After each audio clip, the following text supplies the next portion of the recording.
Hi guys, we're back to reading The Wizards of Once, and we left Zar and Wish after they'd had a fight and Zar had stolen Wish's sword and he was now asking her to surrender.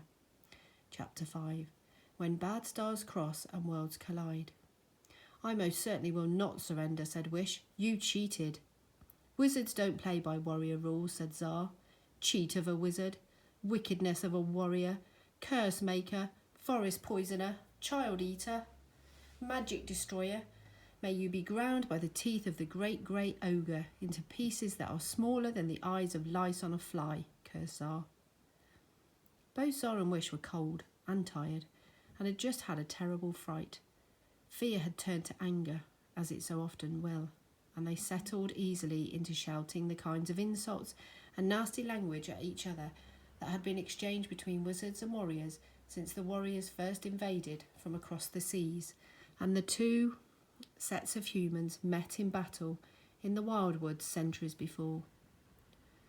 Zar's face was flushed with temper, and he held the sword over Wish's head in such a purposeful fashion that Bodkin shouted out, "Don't kill her! She's the daughter of Queen Sycorax, and if you kill her, Queen Sycorax's revenge will be terrible."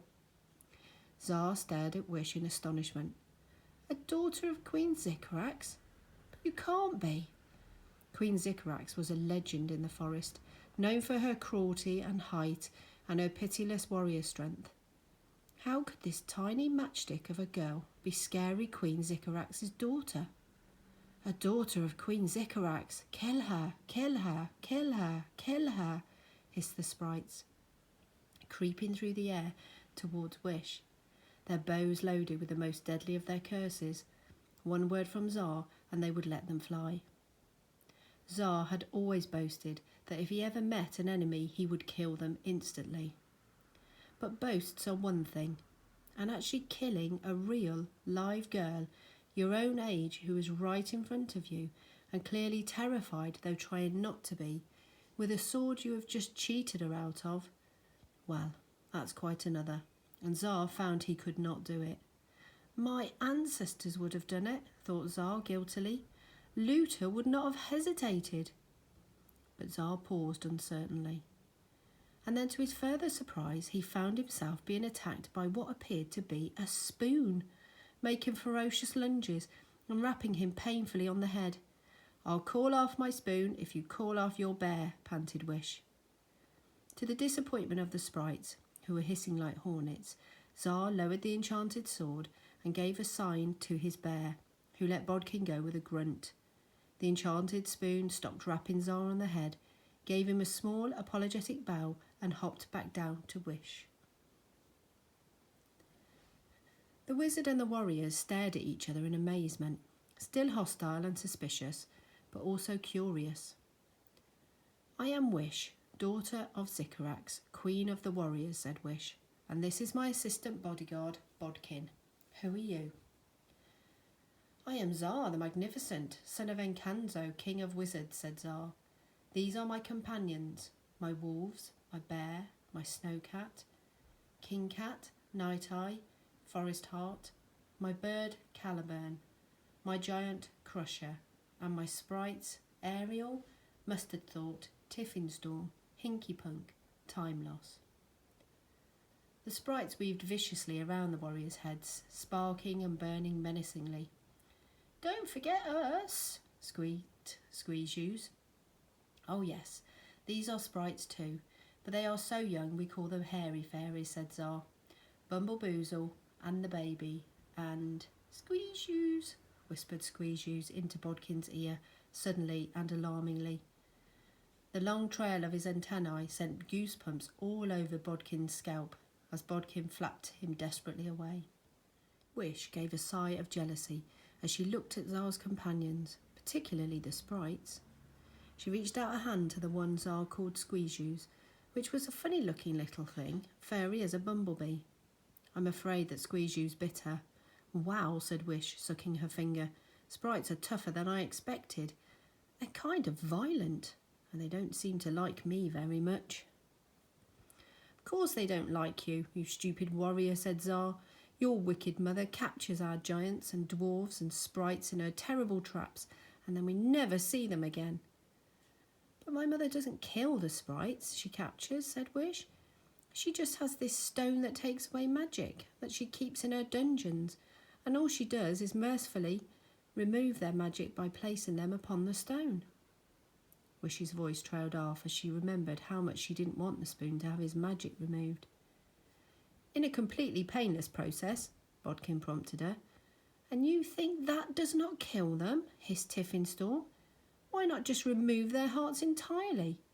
A sprite without its magic is a sprite who has lost its soul. Oh dear, Wish did not know what to think now. This all sounded so sad. But the magic is bad for them, she said falteringly. And they use it to curse us, and giants eat people. That's why my mother traps them. She told me so. Zara and the sprites laughed at such ignorance. Giants don't eat people. Wish looked up at the giant in wonder. And then to Bodkin's horror, the giant leaned down and very gently picked Wish up in his giant fingers and lifted her into the air. It should have been frightening. But the giant moved so slowly, and his fingers around her were so comfortingly huge that all Wish felt as she rose up, up, up into the treetops was excitement at the new experience. Look around you and look down, said the giant. What seems important from up here? Wish looked over the edge of the giant's fingers and caught her breath with the surprise of seeing the world from an entirely different viewpoint. The forest canopy stretched out for miles in every direction, and the night sky above was crammed with stars that went on forever. Down below, the humans were as small as sprites, and the sprites were just glowing flecks of dust. One of the humans, Bodkin, was shouting something. Put her down! But it was such a long way away, Wish had trouble hearing him, and his anxiety seemed, from this vantage, mistaken and missing the point. The forest is important, said Wish. And the stars? Correct, smiled the giant. Look into my eyes, said the giant. Do I look like the kind of person who would eat human beings? The giant's face was covered with a network of wrinkles and laughter lines, like the wandering paths of an old map, and his eyes were kind and wise. No, said Wish, you don't. Correct again, said the giant. Unlike ogres, giants are vegetarian. Crusher grinned and pulled up a small tree. He gave a huge smile at Wish as the entire tree disappeared into his enormous mouth, crunching whole branches as if they were mere twigs. Better for the digestion, he said dreamily. The first seeds of doubt about all that she had been told about magic creatures were sown in Wish's mind when she looked up at the giant's kind face, laughing so loudly at his own bad joke. Crusher doesn't seem like a good name for you, said Wish. It's short for Problem Crusher, said Crusher. Are you all right? Cried Bodkin anxiously. Of course I'm all right, said Wish, as the giant gently put her back down. That giant really is not dangerous. Was it possible that warriors had been mistaken in their view of magic all along? Could there be another way of looking at things, other than the warrior way? Wish's world's view was spinning upside down, and that is always a difficult moment. Don't listen to them, Princess, said Bodkin. They're putting a spell on us. They're trying to make us see things from their point of view. Tsar was looking equally thoughtful. Warriors want to destroy all magic, he frowned, gazing at the enchanted sword he was holding in his hand. Surely a warrior princess shouldn't have magic objects. No, she shouldn't, said Bodkin. I've been saying that for some time. Be careful with that enchanted sword, Tsar, urged Caliburn. There's something wrong with it. I can feel it in my feathers. Staring at the blade, Tsar suddenly realised Caliburn was right. There was indeed something odd about the sword, something so strange and out of the ordinary and downright uncanny that he nearly dropped it in his excitement. Oh my goodness, Caliburn, gasped Tsar. I don't believe this. This is incredible. I'll tell you. What's wrong with this sword? It's made out of iron, and so is the enchanted spoon. They are iron and magic mixed together. Unbelievable. Inconceivable. Impossible, gasped Caliburn. Where did you get this sword? Breathed Tsar, turning it over and over in his hands. I found it in the corridor, but it's an enchanted sword, so I think it made its way out of my mother's dungeons on its own, said Wish, her heart sinking. That's not your sword, Tsar. It belongs to my mother. Give it back right now. Wish made a grab for the sword, and Tsar whisked it out of her reach, Night Eye stepping between them and growling warningly so she couldn't get any closer. Hang on a second, said Tsar. What's that? Tsar noticed for the first time the words written on the blade. Once there were witches. The hair stood up on the back of his neck. Tsar turned the sword over and read the words on the other side. But I killed them. After the word them, there was an arrow that pointed to the tip of the sword, where something was now glistening. A single drop of green blood.